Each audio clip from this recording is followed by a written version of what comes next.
آئی تو سب سے آخر میں ہے، لیکن سب سے پہلے جنت میں جائے گی۔ اور حشر کے میدان میں حضور صلی اللہ علیہ وسلم کی امت جب چلے گی تو سابقہ امتیں، پچھلی امتیں اس امت کو دیکھ کر پوچھیں گی کہ کون لوگ ہیں، اور حیرت سے کہیں گے ان کے چہرے کا نور دراصل انبیاء علیہ السلام کے چہرے کے نور سے، اور حضور صلی اللہ علیہ وسلم کی امت۔ اس امت کو بہت ساری ایسی باتیں تھیں جو سابقہ امتوں کو نہیں ملی۔ ان میں سے ایک، اس امت کو اجتماعیت ملی ہے، اس امت کو نقل و حرکت بھی ملی ہے۔ اجتماعیت اس درجے کی ملی ہے کہ حضور صلی اللہ علیہ وسلم فرماتے ہیں، اس کا مفہوم ہے میری امت جسد واحد کی طرح سے ہے، ایک جسم ہے۔ جسم کے مختلف اعضاء ہیں، سر ہے، دھڑ ہے، سر کے اندر آنکھیں، کان، ناک، منہ، دھڑ میں ہاتھ، پاؤں، یہ مختلف اعضاء ہیں۔ یہ سارے اعضاء ایک دوسرے کی موافقت میں استعمال ہوتے ہیں۔ مولانا یوسف ناندیلی رحمۃ اللہ علیہ کے ملفوظات میں ہے، اگر ہاتھ کی چھوٹی انگلی اس کو چوٹ لگ جائے، اس کی تکلیف ہے، اس کو درد ہے، یہ درد اس چھوٹی انگلی کا نہیں ہے، یہ درد سارے بدن کا ہے، اور سارا بدن استعمال ہوتا ہے کیسے اس درد کو، اس تکلیف کو دور کیا جائے۔ فرمانے لگے کہ آدمی چلتا ہے قریب کی طرف، کس کی خاطر؟ اس چھوٹی انگلی کی خاطر۔ دوسرا ہاتھ سہارا دیتا ہے اس چوٹ لگی ہوئی انگلی کے ہاتھ کو، پھر زبان بولتی ہے اس انگلی کی طرف سے جس کو چوٹ لگ گئی ہے، سارا بدن استعمال ہو رہا ہے۔ حضور نے فرمایا جس کا مفہوم ہے میری امت بھی اسی طرح سے جسد واحد، ایک جسم کی مانند ہے۔ حضور صلی اللہ علیہ وسلم کے زمانے میں صہیب رومی ہیں، سلمان فارسی ہیں، بلال حبشی ہیں، کوئی اوس قبیلے کا ہے، کوئی خزرج قبیلے کا ہے، کوئی مہاجر ہے، کوئی انصار ہے، سب اکٹھے ہیں اور ایک اس امت کی قوت اور طاقت کو اللہ نے اجتماعیت میں رکھا ہے، اکٹھا رہنے میں رکھا ہے۔ خبردار کیا، دیکھو لڑنا نہیں، جھگڑنا نہیں، ورنہ کم ہمت ہو جاؤ گے اور تمہاری ہوا اکھڑ جائے گی۔ اکٹھا رہنا، اعمال دیے ایسے، جماعت کی نماز، محلے والے آئیں اور محلے کی مسجد میں اکٹھی نماز پڑھیں، جماعت کے ساتھ نماز پڑھیں۔ جمعے کی نماز، مختلف محلے والے جمع ہو جائیں، جمعے کی نماز پڑھیں۔ عید کی نماز، سارے شہر والے جمع ہو جائیں، عید کی نماز پڑھیں۔ حج کا موقع، عرفات، مختلف علاقوں سے، شہروں سے، ممالک سے، مختلف قبیلوں سے، مختلف زبان والوں سے جمع ہو جائیں اور ایک میدان میں جمع ہو جائیں۔ عرفات میں ایک انداز، ایک لباس، ایک نعرہ بتایا جا رہا ہے، یہ امت ہے جس کو اکٹھا رہنا ملا ہے۔ مل کر رہو، اکٹھے رہو، اب اکٹھا رہنا ہے. دو سگے بھائی، ایک ہی ماں باپ کی اولاد، ان کے انگلیوں کے بھی پورے الگ ہوتے ہیں، فنگر پرنٹس الگ الگ، مزاج الگ بنا ہے بھائیوں کا. پھر امت، یہ فلاں قبیلے کا یا فلاں علاقے کا، یہ فلاں زبان کا، لیکن پھر بھی کہا گیا ہے اکٹھے رہو. عمر رضی اللہ تعالیٰ عنہ کے خلافت کے دور میں ایک شخص کئی ہفتوں کا سفر کر کے مدینہ منورہ پہنچا. عمر رضی اللہ تعالیٰ سے ملاقات ہوئی. عمر رضی اللہ تعالیٰ سے پوچھا کہاں سے آئے ہو؟ اور ملک عراق بغداد، وہاں سے کیسے چلے؟ پیدل مدینہ منورہ آیا ہوں. راستے میں لوگ ملے ہیں؟ کہاں امیر المومنین، مختلف علاقوں کے، مختلف قبیلوں کے، مختلف خاندانوں کے لوگ ملے. عمر رضی اللہ تعالیٰ سوال کیا، بتاؤ وہاں سے لے کر یہاں تک اور لوگوں کو تم نے کیسے پایا؟ قسم کھا کر کہنے لگا، امیر المومنین وہاں سے لے کر یہاں تک ایسا لگ رہا تھا یہ سب ایک ہی خاندان کے لوگ ہیں، ایک ہی ماں باپ کی اولاد ہیں. ان کا معاملہ ایسے تھا. حضور صلی اللہ علیہ وسلم نے آداب بتائے، اجتماعیت کے آداب بتائے، اور وہ آداب میں سے یہ ہے ہر فرد معاشرے کا اپنی حیثیت کو مٹا دے.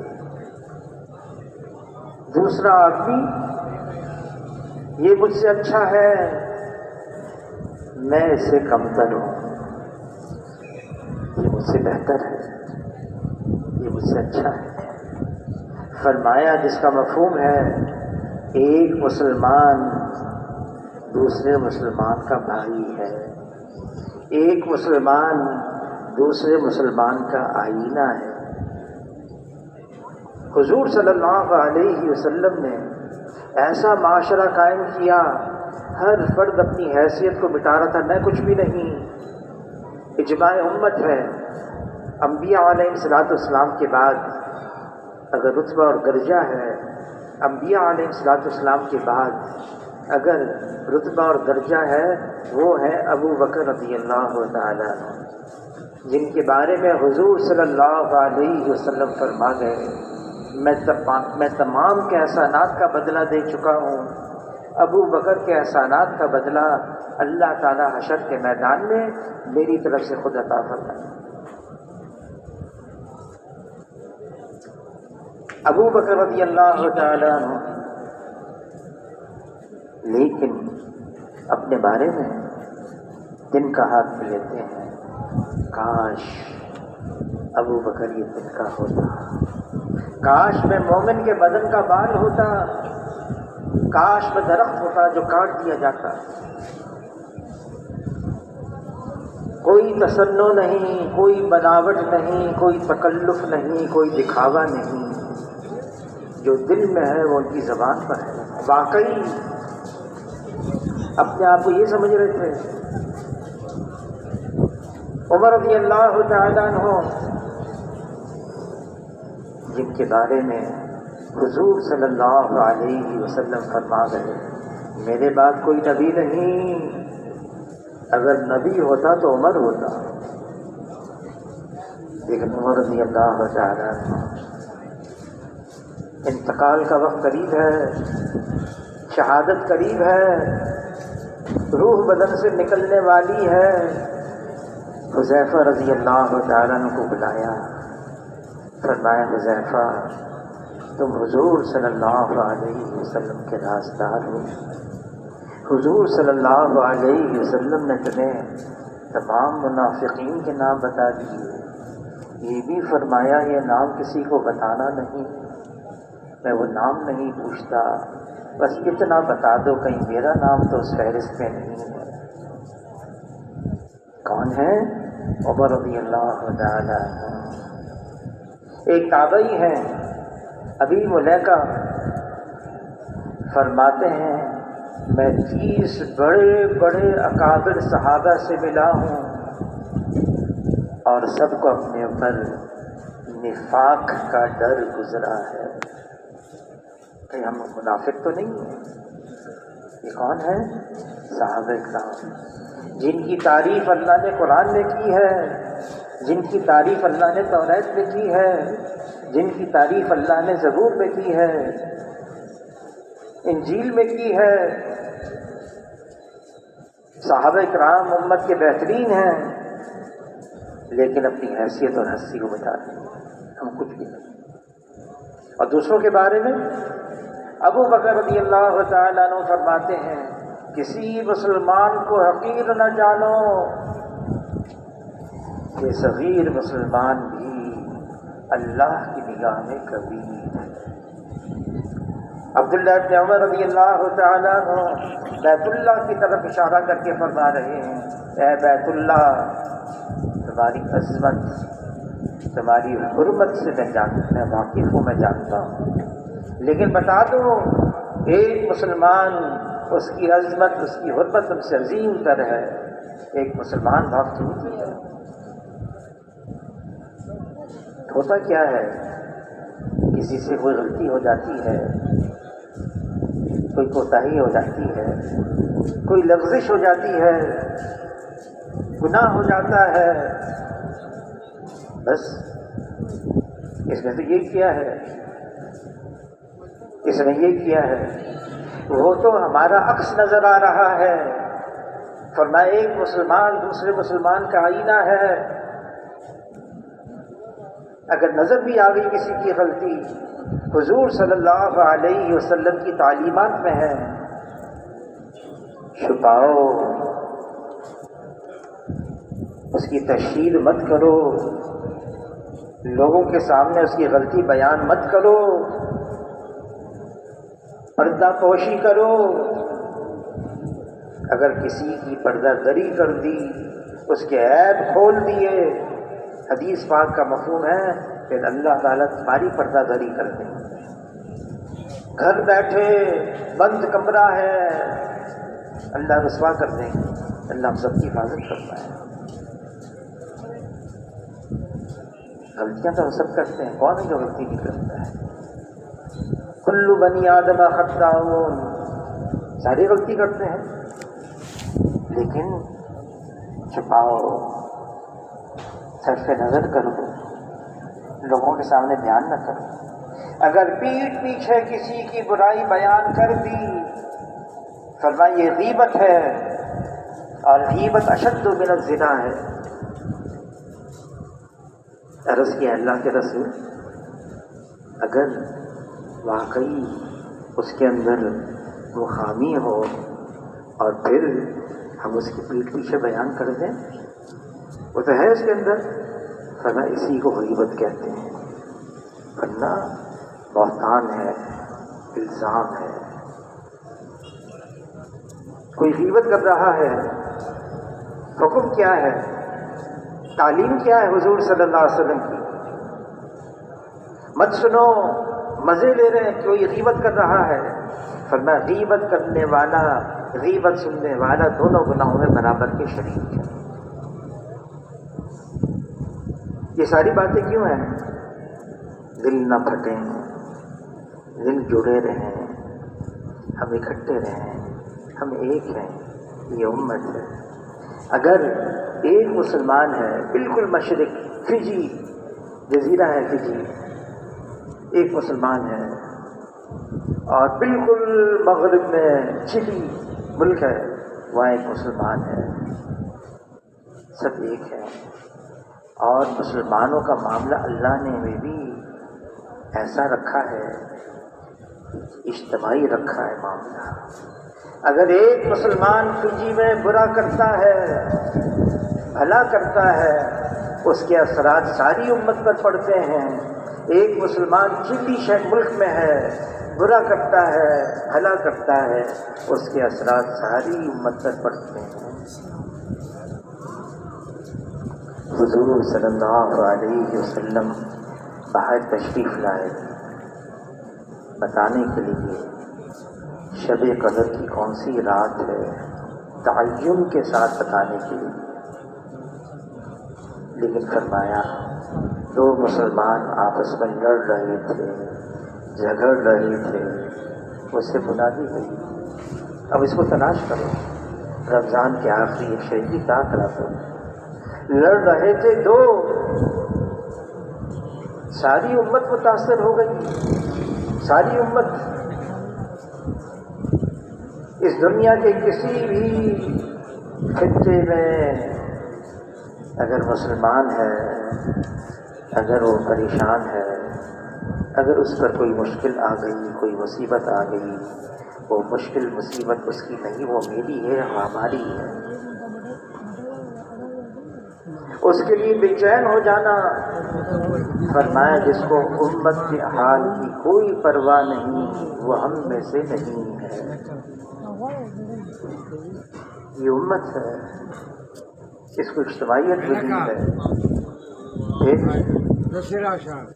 اگر کوئی کسی کی غلطی نظر آ جائے اور اس کی قیمت دل سے نکل جائے، فرمایا ظاہر نگاہ کم سے کسی رد کو نہ دیکھ، کیا جانے اس کریم کو تو پسند ہے کہ وہ اللہ کی آنکھ اس کا کیا رتبہ ہے۔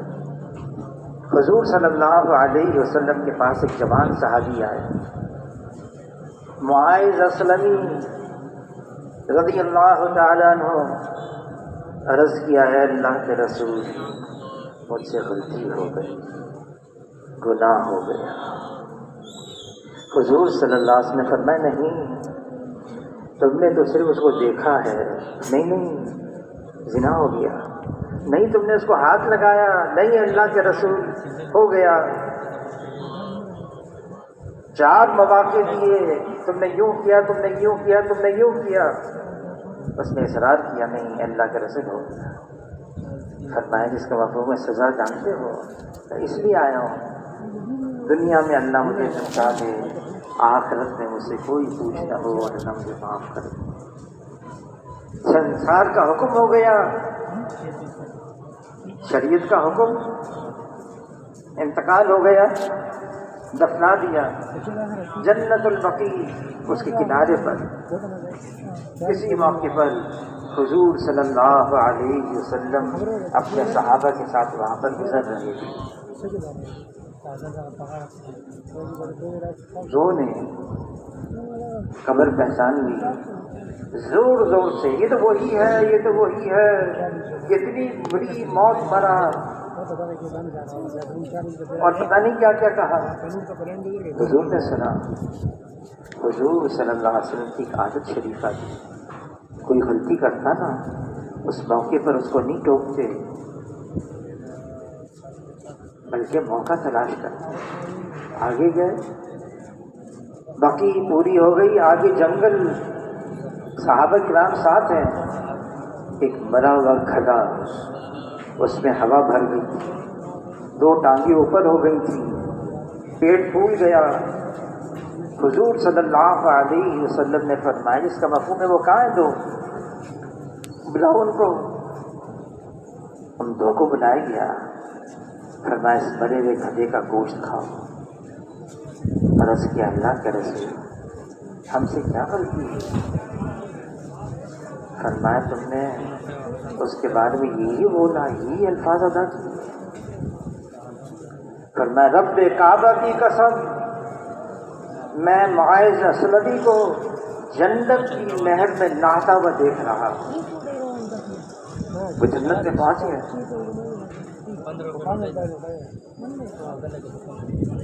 مولانا احسان صاحب فرمانے لگے یہ تو ہمیں یاد ہے اس نے یہ غلطی کی، یہ غلطی کی، ہم نے تو اس کو توبہ کرتے ہوئے نہیں دیکھا، اللہ سے معافی مانگتے ہوئے بھی نہیں دیکھا۔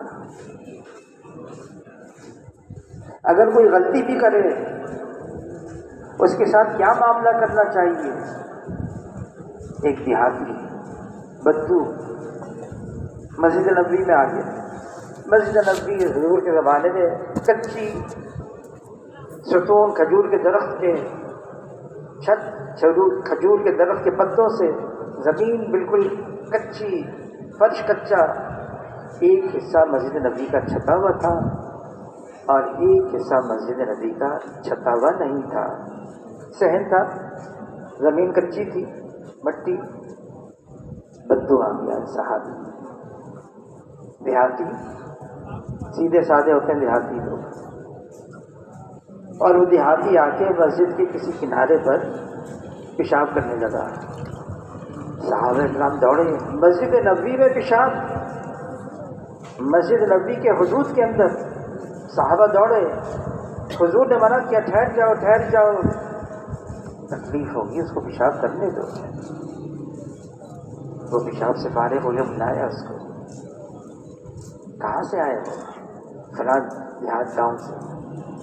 پھر حضور صلی اللہ علیہ وسلم نے تعارف کروایا، اپنا بھی، مسجد کا بھی، اللہ کا بھی تعارف۔ اللہ پاک ہے، اللہ میں کوئی کمی نہیں، کوئی کجی نہیں، کوئی خامی نہیں، یہ جگہ اللہ کی عبادت کے لیے بنائی ہے، جگہ بھی پاک ہے، پیشاب ناپاک ہے، تم نے پیشاب کر لیا، جگہ ناپاک ہو گئی، اب دیکھنا ہم اس کو کیسے پاک کرتے ہیں۔ صحابہ سے فرمایا، یہ ناپاک مٹی ہٹاؤ، پاک مٹی اس کی جگہ ڈالو، معاملہ ہی ختم ہو گیا۔ امت کو اکٹھا رہنا ہے،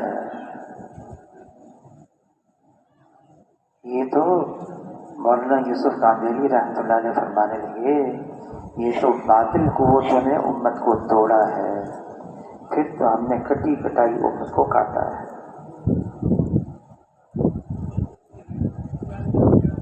ہر فرد امت کا، معاشرے کا اپنی حیثیت مٹا دے، میں کچھ بھی نہیں، میری کوئی حیثیت نہیں، یہ کون کرے گا؟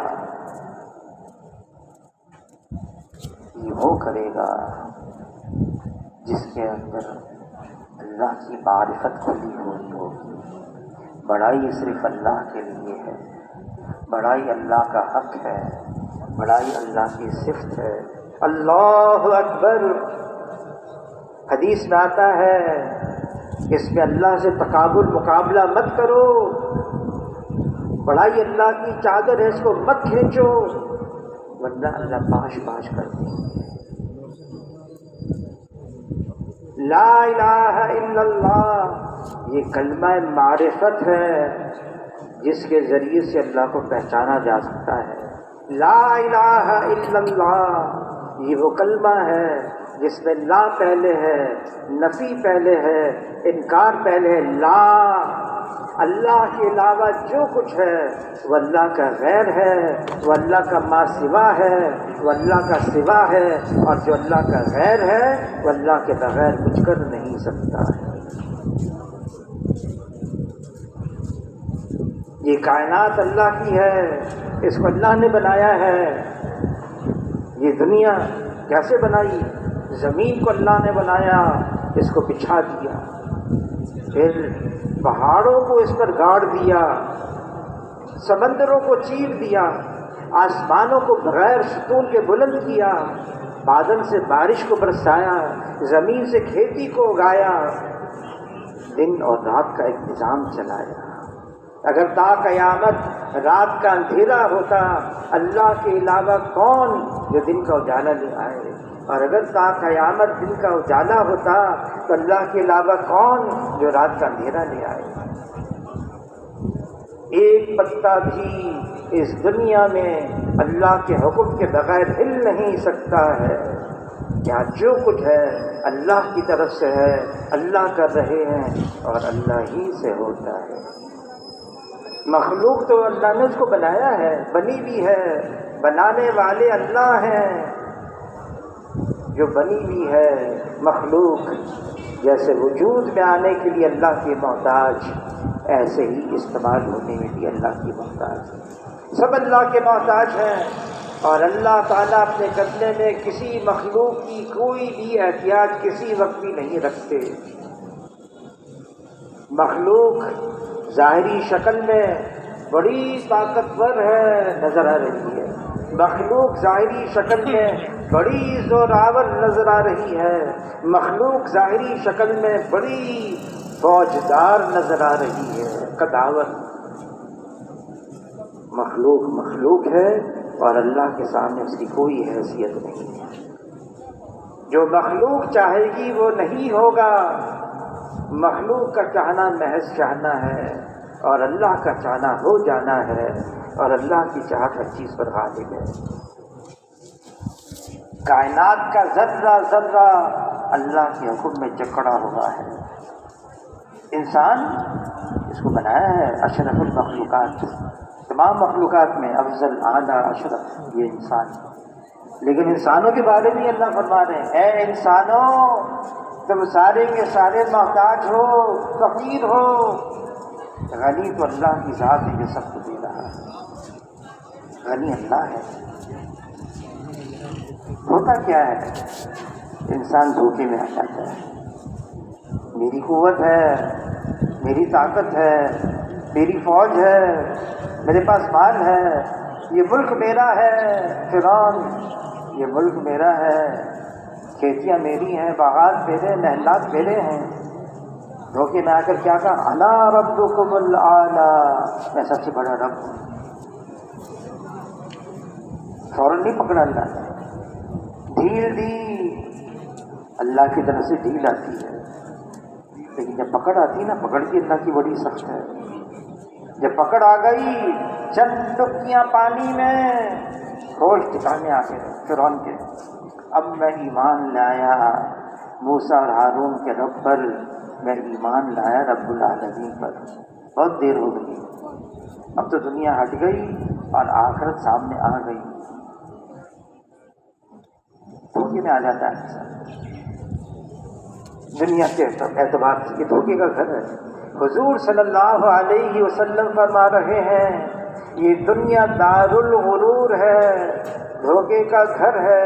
جس اللہ نے دنیا بنائی ہے وہ اللہ کلام پاک میں فرما رہے ہیں یہ لہو لعب ہے، یہ کھیل تماشا ہے۔ حضور صلی اللہ علیہ وسلم فرماتے ہیں اس کا مفہوم ہے اس دنیا سے بچو، یہ ہاروت اور ماروت سے زیادہ جادو کرنے والی ہے۔ دنیا اس کا گھر ہے جس کا آخرت میں کوئی گھر نہیں، دنیا اس کا مال ہے جس کا آخرت میں کوئی مال نہیں، دنیا کے لیے وہ جمع کرے جس میں ذرا بھی عقل نہیں۔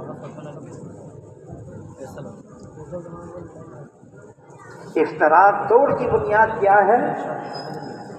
میں بھی اچھا ہوں، بڑائی، تکبر۔ کائنات کا سب سے پہلا گناہ ابلیس، جب اللہ نے حکم دیا فرشتوں کو سجدہ کرو، آدم علیہ السلام کو، سب نے سجدہ کیا، ابلیس نے نہیں کیا۔ پوچھا کیوں نہیں کیا؟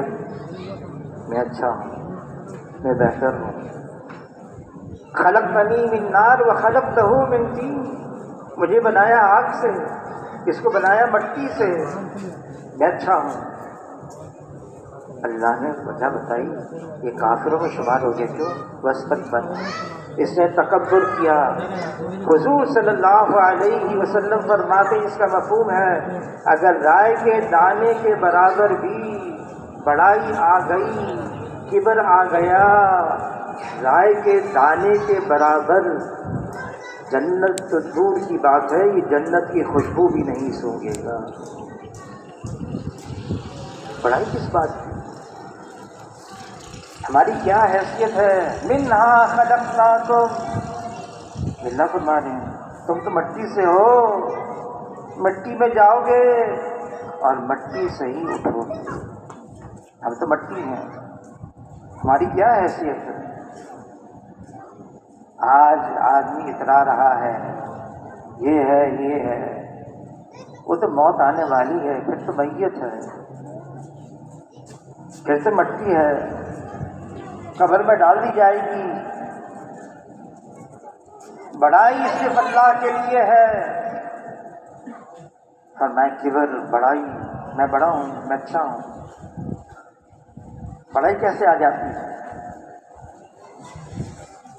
دینداروں میں مولانا یوسف قاندھاری رحمۃ اللہ علیہ فرمانے لگے آدمی جب عمل کرتے کرتے کرتے عمل کرتا ہے نا، نفس و شیطان ہمارے دشمن، بھوک آ جاتی ہے اندر، بھوک، میں یہاں تک پہنچ گیا، میں یہاں تک آ گیا، میں نے اتنے عمل کیے ہیں۔ مولانا یوسف قاندھاری رحمۃ اللہ علیہ فرمانے لگے آدمی جب کرتے کرتے تجربے کار ہو جاتا ہے اور اونچ نیچ سمجھنے لگتا ہے تو کہتا ہے میرا مقام یہاں تک پہنچ گیا، پھر وہ متوقع ہوتا ہے، پھر وہ اس بات کا متمنی ہوتا ہے میرے اطراف کے لوگ میرے ساتھ وہ معاملہ کریں جو میں نے اپنے ذہن میں اپنا ایک مقام بنایا ہے، اور اس کے ساتھ وہ معاملہ نہیں ہوتا، پھر وہ بگڑتا ہے، وہ جھگڑتا ہے، وہ لڑتا ہے، پھر وہ ٹوٹتا ہے۔ مولانا یوسف صاحب رحمۃ اللہ علیہ فرمانے لگے اللہ تعالیٰ نے کلام پاک کو سورہ فاتحہ کے بعد الف لام میم سے شروع کیا ہے۔ الف لام میم ذالک الکتاب لا ریب فیہ، الف لام میم یہ حروف مقطعات ہیں۔ کیا مطلب ہے اس کا؟ کون ہے جو بتائے گا؟ اللہ عالم بمرادہ، اللہ ہی اس کا مطلب جانتے ہیں۔ مولانا یوسف صاحب فرمانے کہ اس کی حکمت کیا ہے؟ اس کی حکمت یہ ہے اپنے جہل کا پہلے اقرار کرو، لا عالم، میں نہیں جانتا، جو یوں کہتا ہے میں نہیں جانتا اس کے پاس آدھا علم ہے اور باقی آدھا علم حاصل کرنا اس کے لیے آسان ہے۔ میں جانتا ہوں، مجھے آتا ہے، میں سمجھتا ہوں، اس کے لیے دروازہ بند ہے۔ کیا جانتے ہیں ہم؟ ہماری کیا حیثیت؟ موسیٰ علیہ السلام، اے اللہ میرے سے بھی زیادہ علم کرنے والا ہے کوئی؟ ہاں ہے، تلاش کرو، بتا دیا۔ پہنچ گئے خضر علیہ السلام، دونوں ساتھ جا رہے ہیں، موسیٰ علیہ السلام، خضر علیہ السلام۔ دریا کے کنارے ایک چڑیا آئی، دونوں دیکھ رہے ہیں، اللہ کے برگزیدہ ہیں، دونوں دیکھ رہے ہیں۔ چڑیا آئی اور دریا میں سے چونچ میں پانی اٹھا کر لے کے گئی۔ تو خضر علیہ السلام نے موسیٰ علیہ السلام سے فرمایا تم نے یہ دیکھا؟ اس دریا سے چڑیا نے اپنی چونچ میں پانی اٹھا لیا، چلی گئی۔ کہا کہ اللہ کے علم کے مقابلے میں جو چڑیا نے اپنی چونچ میں پانی لیا ہے دریا سے اتنا بھی نہیں ہے۔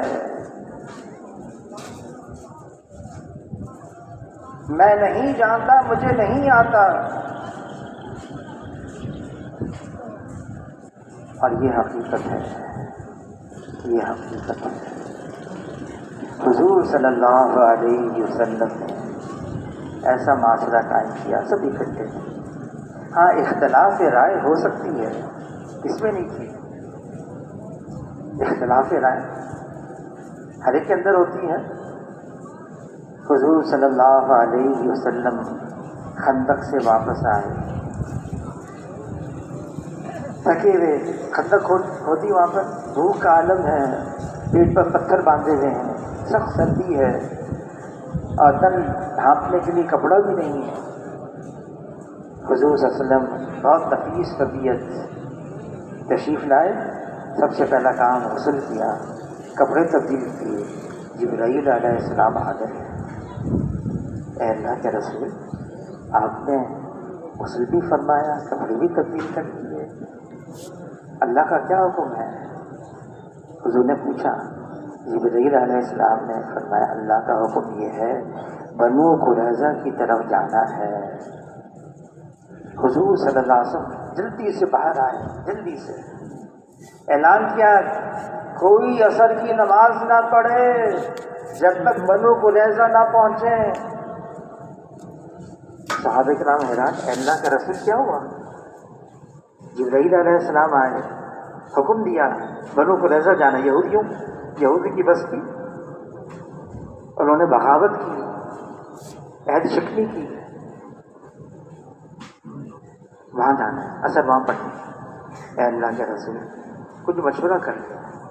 دیکھیں صحابہ کرام عجیب تھے، حضور صلی اللہ علیہ وسلم کے سامنے بولتے نہیں تھے، لیکن امت کو بتانے کے لیے یہ مشورہ، یہ اجتماع القلوب کے لیے ہے، دلوں کو جوڑنے کے لیے ہے۔ پھر مشورے کے آداب بھی بتائے کہ مشورہ کر لیں۔ مشورہ کیا، ایک جماعت بنائیں، جماعت تیار کریں اور وہ بنو قریظہ جائے اور اس میں یہ ہو۔ جماعت بنا لی، روانہ ہوئی۔ روانہ ہوتے ہوتے کچھ تاخیر ہو گئی، عصر کا وقت درمیان میں آ گیا۔ اب صحابہ کی جماعت ہے، کتنی مقدس جماعت ہے، اس میں سے کچھ نے کہا عصر کا وقت تنگ ہو رہا ہے، نماز پڑھ لیں۔ کہا حضور نے فرمایا وہاں جا کے پڑھنا۔ کہا وہ تو اس وقت تھا، اگر اس وقت نکلے تاخیر سے وقت تنگ ہو گیا۔ کچھ نے پہلے پڑھ لی، کچھ نے وہاں پہنچ کر پڑھی۔ واپسی پر کارگزاری، حضور کے سامنے سارا معاملہ رکھا۔ حضور نے جنہوں نے پہلے پڑھی، کیوں پہلے پڑھی؟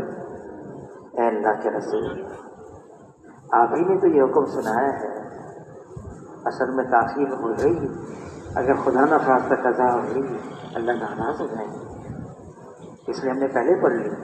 وہاں جا کے کیوں پڑھی؟ اے اللہ کے رسول، آپ تو اللہ کے رسول ہیں، آپ پر وحی آتی، آپ ہی نے تو فرمایا وہاں پہنچ کر پڑھنا ہے۔ اس پر جواب دیا دونوں نے اللہ اور اللہ کے رسول کی وجہ سے کیا ہے، کوئی نفسانیت نہیں، کوئی انانیت نہیں، اپنے نفس کی خاطر نہیں، صرف اللہ اور اللہ کے رسول کی خاطر کیا۔ فرمایا دونوں نے ٹھیک کیا۔ اختلاف ہے لیکن اللہ کے لیے ہو، اللہ کے رسول کے لیے ہو۔ پھر آدمی جب کوئی دیکھتا ہے نا ناگواری ہو، اسے ایسا کیوں کیا، ایسا کیوں کیا، بڑا غصہ آتا ہے۔ غصہ کی اللہ نے رکھا ہے، انسان کے اندر رکھا ہے، لیکن کیوں رکھا ہے؟ اللہ نے ان کی تعریف بیان کی ہے جو اپنے غصے کو قابو کرتے ہیں، والقاظمین الغیظ والعافین عن الناس، اپنے غصے کو پینے والے ہیں، قبضہ کرنے والے ہیں، قابو کرنے والے ہیں، لوگوں کو معاف کرنے والے ہیں۔ حضور صلی اللہ علیہ وسلم نے پوچھا صحابہ کرام سے، بتاؤ پہلوان کون ہے؟ عرض کیا اے اللہ کے رسول، پہلوان وہ ہے ہر ایک کو پچھاڑ دے، کوئی اس کو پچھاڑ نہ سکے۔ فرمایا نہیں، پہلوان وہ ہے غصے کی حالت میں غصے پر قابو کر لے، یہ پہلوان ہے۔ فرمایا غصہ شیطان کی طرف سے ہے، شیطان آگ سے ہے، پانی آگ کو بجھاتی ہے، غصہ آ جائے تو وضو کر لیا کرو، کھڑے ہو تو بیٹھ جایا کرو۔ اعوذ باللہ من الشیطان الرجیم پڑھ لیا کرو۔ اللہ کو وہ پسند ہے غصہ تو آئے دیر سے اور جلدی چلا جائے، اور وہ پسند نہیں ہے غصہ تو آئے جلدی سے اور دیر سے جائے۔ حضور صلی اللہ علیہ وسلم بھی غصہ آتا تھا، کبھی اپنی ذات کے لیے، کبھی دنیاوی کام کے لیے۔ غصے کی حالت میں حضور صلی اللہ علیہ وسلم زور سے نہیں بولتے، بیٹھے تو کھڑے نہیں ہوتے۔ صحابہ فرماتے ہیں حضور صلی اللہ علیہ وسلم کے پاؤں کے درمیان میں ایک رگ تھی، وہ دھول جاتی تھی، ہم سمجھ جاتے حضور غصے میں ہیں۔ اور عائشہ رضی اللہ عنہا فرماتی ہیں حضور کو غصہ آتا تھا امر حق کی کوئی مخالفت کرے پھر آتا تھا، اپنے لیے نہیں آتا تھا، دنیاوی کام کے لیے نہیں آتا تھا، کوئی امر حق کی مخالفت کرے پھر غصہ آتا تھا، اور غصہ اس وقت تک رہتا تھا جب تک اس امر حق کو غالب نہ کرے۔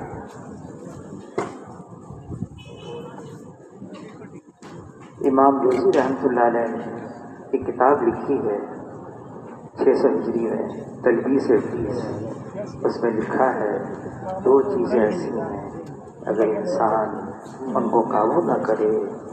شیطان کے ہاتھ میں ایسا ہوتا ہے جیسے بچے کے ہاتھ میں کھلونا ہوتا ہے. بچے کے ہاتھ میں کھلونا ہوتا ہے نا، بچہ کھیلتا ہے کھیلتا ہے کھیلتا ہے خوب کھیلتا ہے، پھر اس وقت کبھی توڑ بھی دیتا ہے. فرمایا دو چیزیں ایسی ہیں اگر انسان ان کو قابو نہ کرے تو وہ شیطان کے ہاتھ میں ایسے بن جاتا ہے جیسے بچے کے ہاتھ میں کھلونا بنتا ہے. وہ دو چیزیں کیا ہیں؟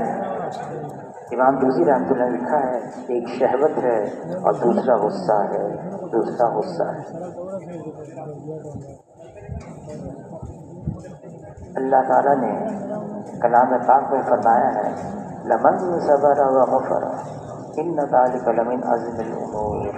لمن صبر وغفر، آدمی صبر کرے درگزر بھی کرے. ان ذلک لمن عزم الامور، یہ بڑی ہمت اور حوصلے کی بات ہے. بڑا ظرف چاہیے اس کے لیے. اور کسی نے کہا جو اعلیٰ ظرف کے ہوتے ہیں ہمیشہ جھک کر ملتے ہیں کہ سرائی سر لغو ہو کر بھرام کرتی ہے پیمانہ. سرائی ہوتی ہے نا، سرائی لمبی گردن ہوتی ہے اس کی، مٹی کے برتن ہوتا ہے وہ لمبی گردن، اور گلاس بھرنا ہوتا ہے تو اس کو جھکانا ہوتا ہے اور پھر جب جھکاتے تو پھر گلاس بھرتا ہے. آدمی جھک جائے اللہ کے لیے. جس نے مسلمان کے آگے تواضع اختیار کی اس نے اللہ سے عزت حاصل کی. آدمی تواضع اختیار کرے، عاجزی، انکساری، چھوٹا بن کر چلے. حضور صلی اللہ علیہ وسلم کی دعاؤں میں ایک دعا ہے اللہم اجعلنی فی عینی صغیرا وفی اعین الناس کبیرا. اے اللہ مجھے اپنی نگاہ میں چھوٹا کر دے، بے شک اوروں کی نگاہ میں اونچا کر. چھوٹا بن کر چلتا ہے. ایک اس امت کو اجتماعیت ملی ہے، اکٹھا رہنا ملا ہے، اور ایک اس امت کو نقل و حرکت ملی ہے دین کے لیے. امام مالک رحمۃ اللہ علیہ فرماتے ہیں حجۃ الوداع کے موقع پر 1.25 لاکھ کے قریب صحابہ کرام موجود تھے. 1.25 لاکھ. لیکن امام مالک رحمۃ اللہ علیہ فرماتے ہیں ان 1.25 لاکھ میں سے اگر دیکھا جائے صرف 10,000 15,000 12,000 صحابہ کرام کی قبریں حجاز مقدس میں، مدینہ منورہ میں، مکہ معظمہ میں، درمیانی علاقے. باقی کہاں گئے؟ 1,10,000 12,000 صحابہ کرام کی قبریں کہاں ہیں؟ ساری دنیا میں. ہمارے ڈاکٹر امجد علی صاحب مرحوم انتقال ہو گیا. فرما رہے تھے کہ ہم ترکمانستان گئے. ترکمانستان وہاں پر پتہ چلا کہ یہاں کچھ فاصلے پر ایک صحابی کی قبر ہے. صحابی. تو ہم نے کہا وہاں جانا ہے. تو مقامی لوگوں نے کہا کہ یہاں پر تو راستے نہیں ہے، کھچر پہ جانا ہوگا. کھچر پہ جائیں گے؟ ریگستانی علاقہ کا اتنے میل تک کھچر پر چلتے رہے ریگستانی، اور پھر جا کے دیکھا ایک صحابی کی قبر ہے. اس زمانے میں کیسے پہنچے؟ مولانا درخواسی صاحب مرحوم رحمۃ اللہ علیہ بیمار تھے باولپور میں، وکٹوریہ ہسپتال ہے. میں ان کی عیادت کے لیے گیا. تم کراچی سے؟ وہاں کیا کراچی کے قریب جگہ ٹھٹا ہے. فرمانے لگے بالتحقیق 100 صحابہ کی قبریں یہاں پر موجود ہیں. اس زمانے میں نکلے. کیسے نکلے؟ یہ سواری کا بھی کچھ انتظام نہیں، راستے کا بھی کچھ پتہ نہیں. ایک ہی غرض اللہ کے دین کو ساری دنیا میں عام کرنا ہے کہ حضور صلی اللہ علیہ وسلم پر اللہ نے نبوت کا دروازہ بند فرما دیا. تا قیامت کوئی نیا نبی آنے والا نہیں ہے. یہ ساری ذمہ داری اس امت کی ہے. جبھی تو نکلے وہ ساری دنیا میں پھیل گئے. ہم استنبول گئے کئی سال پہلے، 4-5 سال پہلے. تو جماعت تھی ہماری کہ یہاں ایک صحابی ہیں، ان صحابی کی قبر کی زیارت کریں. ویسے تو کئی صحابہ ہیں وہاں پر. صرف استنبول کے اندر 48 صحابہ کی قبریں ہیں. تو وہ صحابی ابو ایوب انصاری رضی اللہ تعالیٰ عنہ حضور صلی اللہ علیہ وسلم کے میزبان، مدینہ منورہ کے رہنے والے انصاری، ان کی قبر استنبول کے اندر. ہم صبح صبح نکلے تو دیکھا لمبی لائن ہے، مردوں کی بھی لائن ہے، عورتوں کی بھی لائن ہے. ہم تین تھے پاکستان سے کھڑے ہو گئے وہاں پر قریب جا کے، کیا کریں، لائن تو بہت لمبی ہے، واپس جانا ہے جماعت میں. تو وہاں کے انتظامیہ کے لوگ آ گئے، انہوں نے پوچھا کہاں سے آئے ہیں؟ ہم پاکستان کے. وہ پاکستان کے علماء آ گئے اور یہ کہتے ہی انہوں نے ایک آواز لگائی، جو لائن تھی نا مردوں کی کہ پاکستان کے علماء آئے ہوئے تین ہیں. وہ سارے رک گئے، جگہ بنائی اور انہوں نے جگہ دی. پھر وہ انتظامیہ والے لوگ گئے، چابی لے کر آئے اور جو جنگلہ تھا اس کو کھولا اور ہم سے کہا آپ اندر جائیں. چابی آنے کا نہیں، ہم نہیں ہٹا سکتے، آپ اندر جائیں. ابو ایوب انصاری رضی اللہ تعالیٰ عنہ 90 سال سے زیادہ عمر ہو گئی. میں جاؤں گا اللہ کے راستے میں. ان کے بچوں نے، پوتوں نے، نواسوں نے، پڑ پوتوں نے کہا ساری زندگی آپ نے جہاد میں گزاری ہے، اب ہم جائیں گے آپ کی جگہ. کہ نہیں، قرآن کی آیت مجھے بیٹھنے نہیں دیتی. انفروا خفافا وثقالا، نکلو اللہ کے راستے میں، کہا ہلکے ہو یا بوجھل ہو، یہ مجھے رکنے نہیں دیتی. گئے، نکلے. ان کے لیے سواری پر خاص جگہ بنائی گئی تاکہ گرے نہیں، اور ابھی استنبول نہیں پہنچے. کئی دنوں کا فاصلہ تھا، راستے میں موت کا وقت آ گیا. وصیت کی، جہاں میری موت واقع ہو وہاں مجھے دفنانا نہیں، میری میت کو ساتھ لے کر چلنا، جہاں تک لے چلو، جہاں تک لے جا سکو. کیوں؟ تاکہ حشر کے میدان میں کہہ سکوں اے اللہ، زندہ تھا تیرے راستے میں پھرتا رہا، مر گیا میری لاش بھی تیرے راستے میں پھرتی رہی. کئی دن تک ان کو لے کر پھرتے رہے، استنبول میں جا کے ان کو دفنا دیا. یہ امت ہے، اس کو نقل و حرکت ملی ہے، یہ دین ہے، اس دین کو ساری دنیا میں عام کرنا ہے. یہ امت کا کام ہے. اللہ نے تعریف بیان کی، کنتم خیر امت اخرجت للناس، یہ بہترین امت ہے، اس کو نکالا گیا ہے انسانوں کی طرف. ساری انسانیت تا قیامت آخری آنے والا انسان، وہ بھی ہماری ذمہ داری کے دائرے میں داخل ہے. یہ امت، اللہ نے جو لفظ ہمارے لیے استعمال کیا، وَاجْتَبَاكُمْ، اللہ نے ہمارا چناؤ کیا ہے تمام انسانوں میں سے تاکہ ہم حضور کے امتی بن جائیں. یہ دین ہے، دین کو دنیا میں عام کرنا ہے. جو عام کر سکے کر گئے، جہاں جا نہ سکے وہاں کی نیت بھی کرتے گئے. عقبہ بن نافع رضی اللہ تعالیٰ نے شمالی افریقہ پھرتے رہے، بحر اوقیانوس، اٹلانٹک اوشن، وہاں تک پہنچ گئے. اپنے گھوڑے کو پانی میں ڈالا، سمندر کے پانی میں، پانی گھوڑے کے سینے تک آ گیا، اور پھر کہنے لگے اے اللہ، اگر میرے علم میں یہ بات ہوتی، اس پانی کے اس پار بھی لوگ آزاد ہیں، میں وہاں بھی جاتا، تیرا نام اونچا کرتا، تیرے دین کو عام کرتا. نیت کی اور وہاں پہنچ نہیں سکے. لیکن اب جتنا شمالی امریکہ، جنوبی امریکہ، جتنی اذانیں، جتنی نمازیں، جتنا تبلیغ کا کام، جتنی مسجدیں، جتنے مدرسے، سارے کے سارے ان کے نامہ اعمال میں لکھے جا رہے ہیں. مومن کی نیت اس کے عمل سے بڑی ہوئی ہے. ساری دنیا کی انسانیت یہ ہمارے دائرۂ کار کے اندر ہے. دین ہے، دنیا کے اندر عام کرنا ہے. صحابہ کرام نکل گئے اللہ کے راستے میں، جان دے دی، ایسی جان دی پھر واپس نہیں آئے، وہی قبریں بنی. ہمارے لیے کتنی آسانی ہے.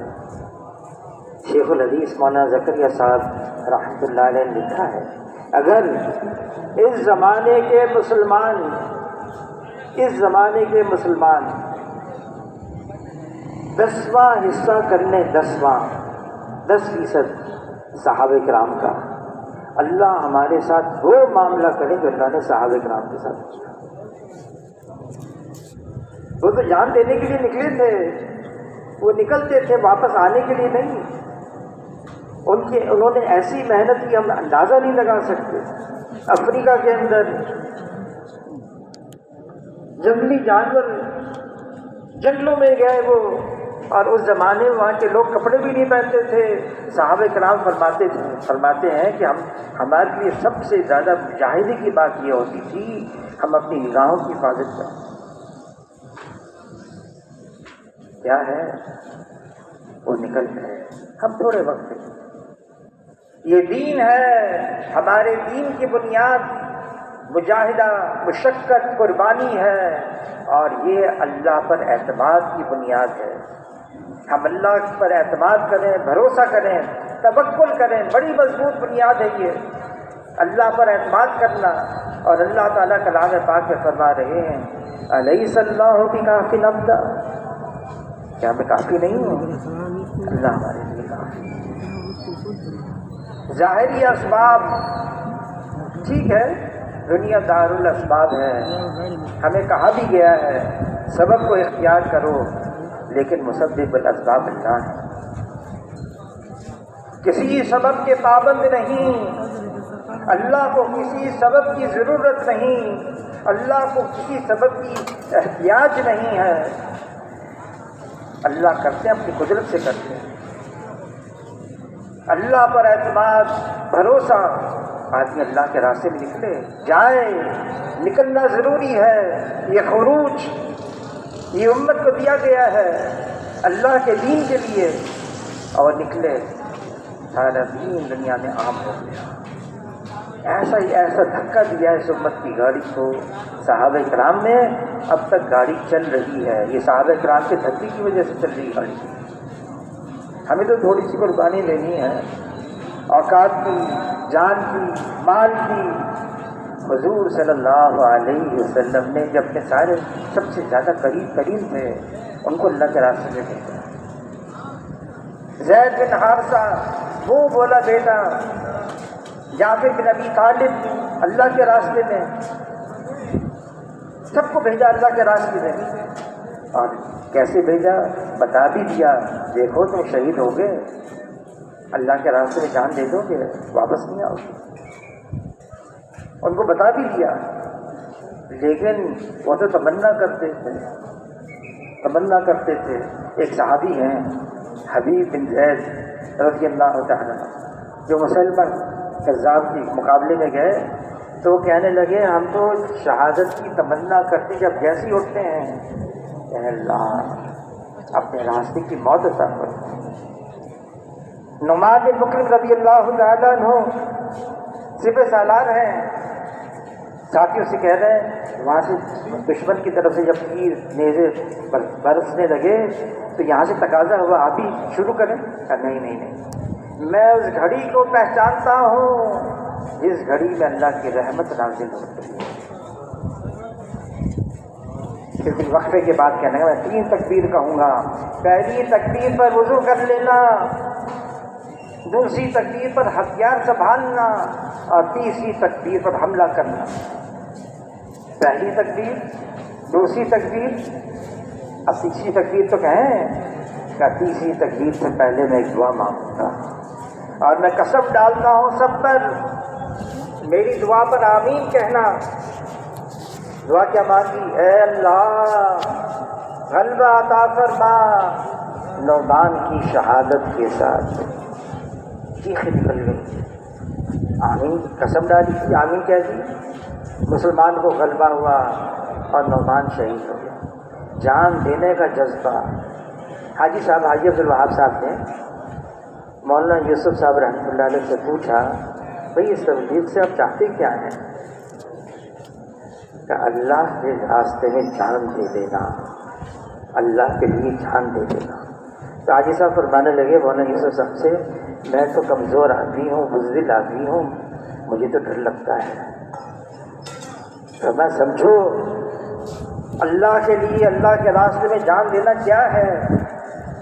تقاضا آ گیا، دین کا تقاضا، پھر اپنا بھی تقاضا ہے، اپنی ذات کا، گھر والوں کا تقاضا آ گیا، مقابلہ ہو گیا۔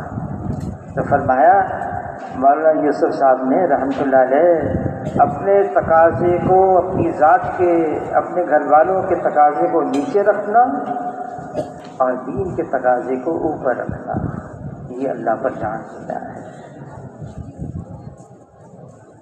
ہم تو ویسے ہی کمزور ہیں۔ عائشہ رضی اللہ تعالیٰ نے عرض کیا اللہ کے رسول، کوئی ایسا راستہ ہے میدان میں جائے بغیر آدمی شہادت کی موت پا لے؟ تو حضور صلی اللہ علیہ وسلم فرمایا ہاں ہے طریقہ۔ کیا ہے؟ روزانہ 20 مرتبہ 25 مرتبہ جو موت کو اس طرح سے یاد رکھے، اللہ بارک لی فی الموت وفی ما بعد الموت، جو روزانہ 20-25 مرتبہ موت کو اس طرح سے یاد رکھے، جب موت آئے گی شہادت کی موت ہو۔ لیکن تمنا، اب تو وہ تمنا بھی ختم ہو گئی۔ مولانا یوسف رضوانی صاحب رحمۃ اللہ علیہ بیمار ہو گئے، لیاقت ہسپتال میں داخل ہو گئے، فالج ہو گیا۔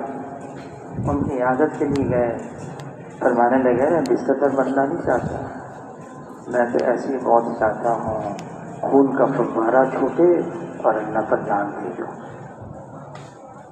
اللہ نے قبول کیا۔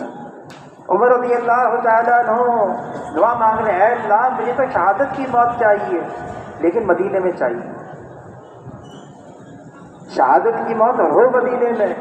اللہ نے دعا قبول کر دی، لیکن ہمارے لیے تو آسانی ہے۔ مولانا جمشید صاحب فرمانے لگے ایک صاحب سے، بھئی وہاں تو بہت گرمی ہے، بہت مشقت ہے، بہت مجاہدہ ہے، میں مر جاؤں گا۔ تو مولانا جمشید صاحب رحمۃ اللہ علیہ فرمانے لگے کاغذ لے کر آؤ، قلم لے کر آؤ۔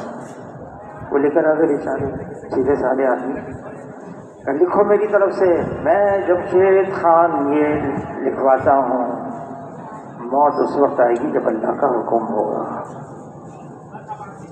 موت تو واقعی اس وقت آئے گی، وہ تو جب اللہ کی طرف سے مقرر وقت آئے گا، ایک لمحہ پہلے نہیں، ایک لمحہ بعد میں نہیں، جانا ہے، موت تو آنے والی ہے۔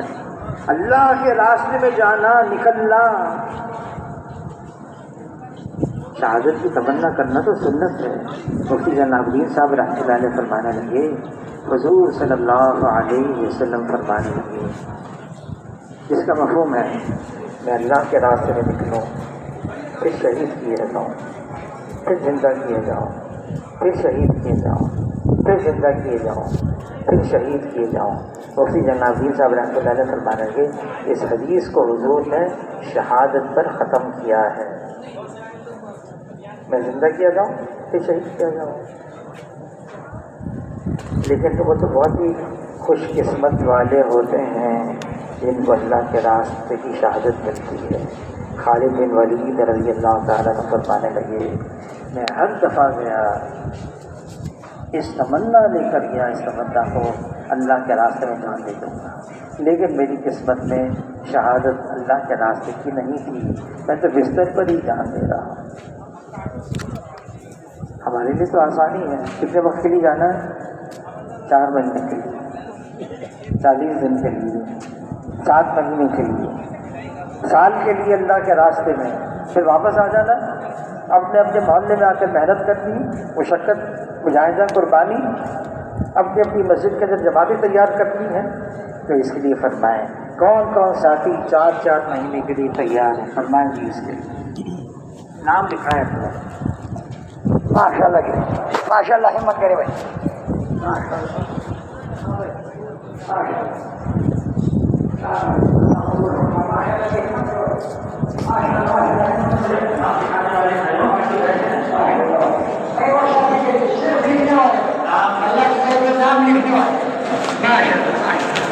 اللہ